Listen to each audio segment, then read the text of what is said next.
Let's move on to the Witch. This is the class I'm most excited about. I saw the Witch turn into a demon, which was really cool. Obviously, minion play is so much fun, so who wouldn't want to experience minion play? Let's check out the first one, the first Ascendancy, which is the Blood Mage. So number one, we got Sanguimancy, which is like blood play, right? So grants skill Life Remnants. It says drinks the blood of your enemies to restore your life. While active, enemies you kill have a chance to spawn a life remnant, and critically hitting a target spawns a life remnant every few seconds. Picking up a life remnant grants you life, which can overflow maximum life, which in my opinion, when I think overflow means, like, which is crazy, is that you can gain more health than you even have maximum life, and it'll come at you as like a form of a shield, is my bet. So it sounds like you're going to have a ton of health if you go into Sanguimancy, which is of course the first node. And that's cool. It's in the shape of a heart. You see that? Look at that. And then number two, we've got Vitality Siphon, 10% of spell damage leached as life. So you have a huge amount of life, and then 10% of the damage you deal is going to be leached as life, which sounds amazing.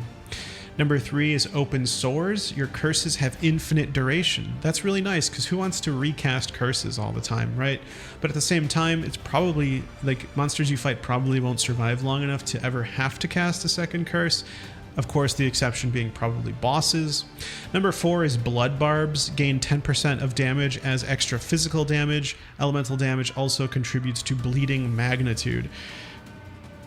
So it sounds like this increases your physical damage, and then also it makes it so that elemental damage you do will also increase bleeding damage. I don't know what bleeding magnitude is, but that's my guess. Gore Spike is number five. 1% increased critical damage bonus per 40 life. Absolutely, you're going to want to like max out the amount of life you have if you're going into Sanguimancy, or if you're going into Blood Mage Ascendancy.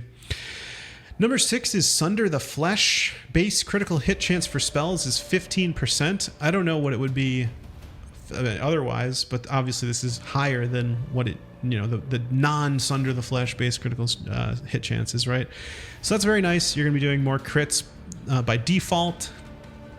And by the way, you do want to have high critical hit chance with the Blood Mage, because you're going to be spawning life remnants on critical hit. So you do want to stack critical hit as a Blood Mage.